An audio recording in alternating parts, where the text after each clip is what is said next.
Et chaque mercredi, coup de projecteur sur l'association Les Rebondisseurs des chefs d'entreprise qui, après un ou plusieurs échecs, ça arrive, eh bien on rebondit.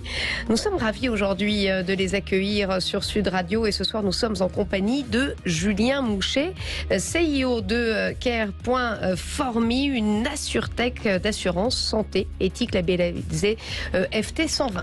Bonsoir Julien. Bonsoir à vous. Bienvenue sur Sud Radio dans Les Rebondisseurs. En 2007, vous vous installez comme agent général d'assurance à Auxerre. Ce fut un vrai succès commercial, mais aussi votre pire expérience professionnelle. Pourquoi ? Parce que la relation avec des grands groupes sont des relations extrêmement complexes, dans lesquelles effectivement la signature du grand groupe est complexe et compliquée à faire respecter. Et globalement, c'est une motivation pour moi c'était la motivation pour moi première d'en sortir. Voilà. Donc c'est un échec qui finalement est devenu un succès ? Votre rebond ? C'est un échec.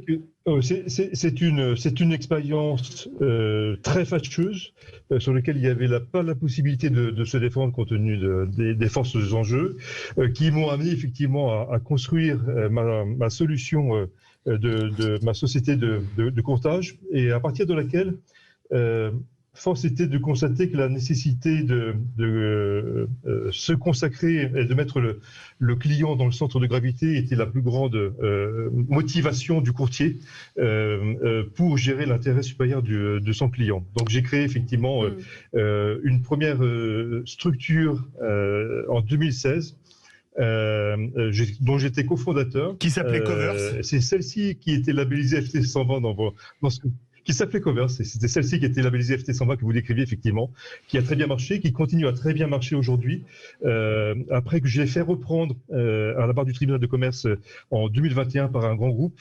Non pas parce que le modèle économique ne fonctionnait pas, non pas parce qu'il n'y avait pas de satisfaction de clients, bien au contraire, mais parce que en fait, mon ancien associé, l'ancien président de l'entreprise, qui s'était drapé dans une aura de moine bouddhiste, on peut dire ça comme ça, était en fait un pur escroc. Voilà, donc on a dû liquider l'entreprise et on a pu faire reprendre effectivement ses actifs, ses collaborateurs par un très beau groupe. Et aujourd'hui, je peux me dire que, avoir en 4 ans créé un actif de 2,5 millions de chiffre d'affaires, 15 collaborateurs dans une mégalopole de 2500 habitants, voilà, ça a plutôt bien marché. Ça arrive à des gens très bien de se tromper d'associés.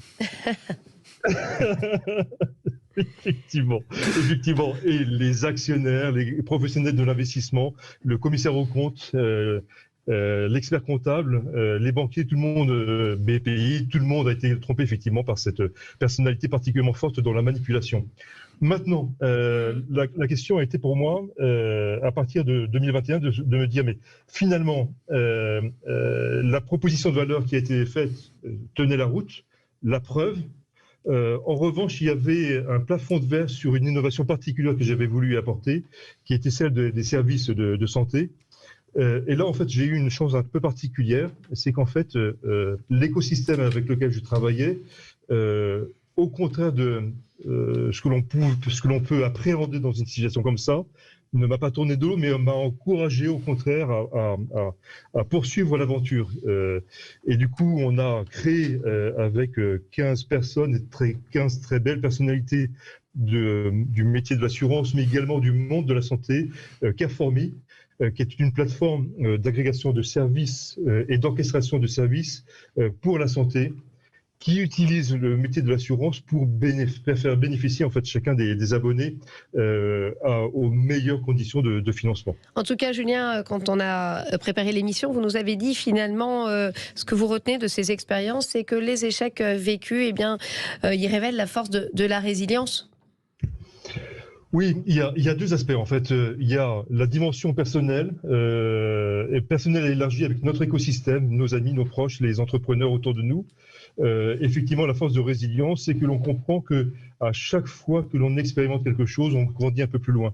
Et globalement, dans les équipes aujourd'hui, dans les objectifs que l'on se donne, c'est bien de dire qu'est-ce qu'on a tenté, qui a marché, qui n'a pas marché, et comment est-ce qu'on peut rendre les choses et faire progresser les choses plus loin. C'est comme ça, effectivement, que l'écosystème de Care.Formi crée une forte adhésion. Mais il y a une deuxième dimension, c'est qu'effectivement, culturellement, il y a un regard très souvent de l'administration et très souvent de l'administration d'entreprise qui stigmatise l'entrepreneur pour son échec.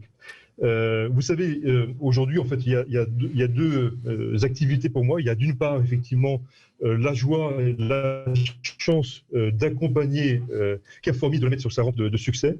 Ça se concrétise chaque jour. Il y a la deuxième dimension qui est les 10 ans qui sont devant moi de la procédure Julien, s'il vous plaît, parce qu'on arrive à la fin. Par rapport à voilà, et effectivement, de cette procédure-là où on se rend compte que l'administration a un regard très négatif sur l'entrepreneur. Et oui, c'est parfois très français, malheureusement. Merci en tout cas, et on est là justement pour mettre en valeur les entrepreneurs et les rebondisseurs. Exactement, et encourager ceux qui se plantent parfois.